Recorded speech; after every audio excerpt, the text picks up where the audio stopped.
This is Dan at Adventuring Today, and we are doing another mile per gallon challenge.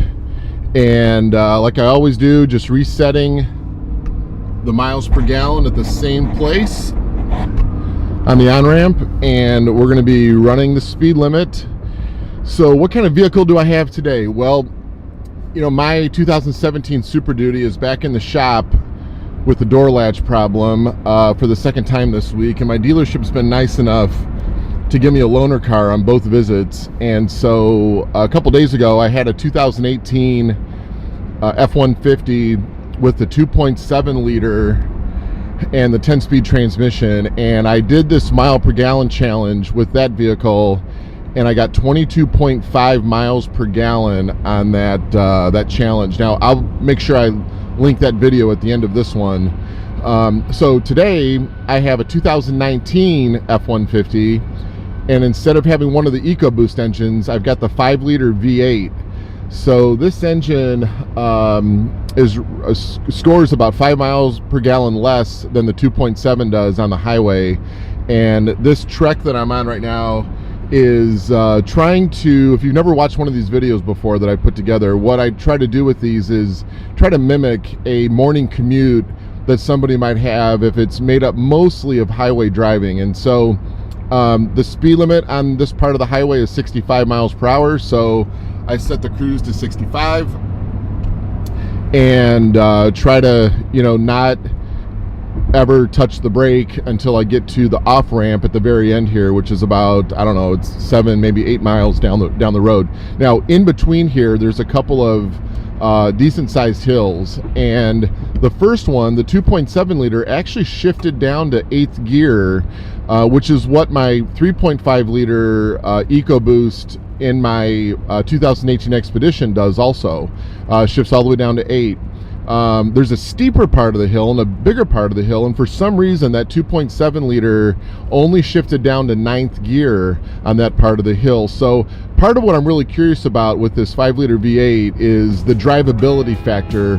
Now we're in 10th gear right now. We're running about 1500 RPMs, which is pretty similar to what the 2.7 liter did, but I believe from the torque number charts that the 5-liter has quite a bit less torque at this RPM level than either of the EcoBoost motors have for the F150. So we will see what happens here as we encounter these hills. I will say this, just in driving this vehicle, you can definitely tell there's not quite as much torque down low in the RPM range on the 5.0, but the sound that comes out of this motor is unmistakable. It is great. You know, this is a very similar motor to what's in the Mustang, and they've just done a great job with the sound of this engine. So this first part of the hill here, we actually did downshift to 8th gear, so that's very similar to what the 2.7 liter did. I've been watching the upshifts as I've been driving around, and you know, this transmission does upshift back to 9th and 10th gears, you know, the big overdrive gears, at just about the same mile per hour as the EcoBoost motors do. So now we're at the steeper part of the hill, and the engine pretty immediately just kicked right down to 8th gear. Now we're holding this speed in the steepest part of the hill here, which tends to be a pretty, you know, it's a pretty steep hill for St. Louis. This is about probably a 3 or 4 degree hill that we're facing, and holding 8th gear is pretty good. It was a very smooth transition downshifting into that gear. Right here at the top of the hill, we're at 15.6 miles per gallon, which, if memory serves me from a couple days ago, I think we were at 17 miles to the gallon on the 2.7 from a couple days ago. So we'll see what we do here as we cruise down this hill on the other side and come up to our exit ramp. The other thing I wanted to comment about while we're driving and kind of finishing up this test over the next couple of minutes is just the transmission behavior of these 10 speeds. You know, when they first came out, I think there were some people that were pretty surprised at the fact that the 10 speed is designed to skip gears depending on how you're accelerating the vehicle. And that's also the case with this marriage between the 5-liter V8 and the 10-speed transmission. Although I will say this, because there's less torque with the 5-liter down low, you do see a little bit less gear skipping than what you see in, let's say, for example, the 3.5-liter V6 or even the 2.7. Those two EcoBoost engines produce just a great amount of down low torque, and so it allows the transmission to skip gears a little bit more frequently down there. So the typical behavior you might see in one of those engines with the 10-speed is shifting from first to third to fifth, and then 6, 7, 8, 9, 10. With the 5-liter, what you tend to see a little more frequently is first gear and then a shift to second gear and then to fourth. It'll skip third and go to fourth, but it will actually grab that second gear a little bit more often than what you see in the EcoBoost motors to get the vehicle up to speed a little bit. And so I think that's a slight difference in the shifting. From a smoothness perspective, refinement perspective, it's imperceptible unless you're just really, watching the gear changes and so forth. It doesn't give you a reason to buy one vehicle over the other. It's just a difference in how the shift logic has been programmed into the different torque parameters of these engines.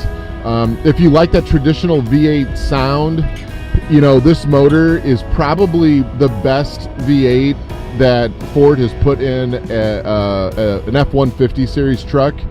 The sound of it is great. The acceleration when you get to the higher RPMs is just fantastic.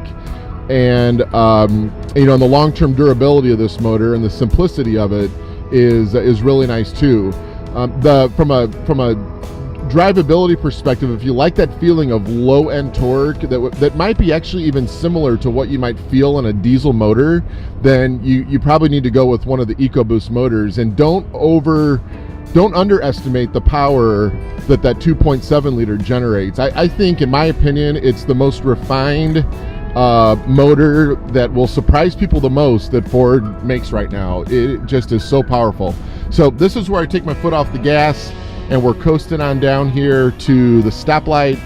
And as expected, this vehicle is gonna not do quite as well as what the 2.7-liter did, and it's by a pretty significant margin. So we're coming here to a stop, and the trip computer says 20.2 miles per gallon. 20.2 miles per gallon over this trek. Now the 2.7-liter the other day did 22.5. So in round numbers, that's about 2.5 miles per gallon difference with the V8 versus the 2.7-liter, and everything else is virtually the same on these trucks. They both have 4-wheel drive. They both had the FX4 package with the skid plates and so forth. The truck I'm driving now is actually a Lariat. The other truck I had was an XLT, so maybe there's, I don't know what that is, maybe a couple 100 pounds difference in weight, but the tires are exactly the same, transmissions are exactly the same, they're both 4-wheel drive, so it's pretty much as close a comparison as you can get if you're a guy like me that's just been given these loaner cars. So anyway, I wanted to put that mile per gallon challenge out there while I had this truck. It was pretty interesting that this truck, not surprisingly, did worse than the EcoBoost, but the drivability is so similar between these motors and how the transmissions handle the hills and so forth. So if you're trying to decide between, do I get a 2.7 or a 5-liter, I think the decision you need to make is probably the difference between, do you like the high-tech refinement of the 2.7-liter? If you're not against having a twin-turbo motor underneath the hood, and you are looking to optimize fuel economy, then you probably lean that way.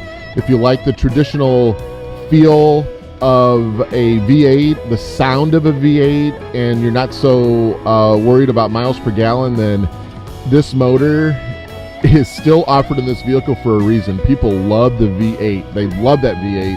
And like I say, this is probably the best V8 that Ford has ever put inside one of their F-150 pickup trucks. So anyway, with that, guys, thanks for being here today. Appreciate it. Be sure to subscribe to the channel for more videos like this in the future, and share with your friends, and click on that bell so you'll get reminded when new videos come out. Thanks again for being here. Have a great day. Take care. Bye.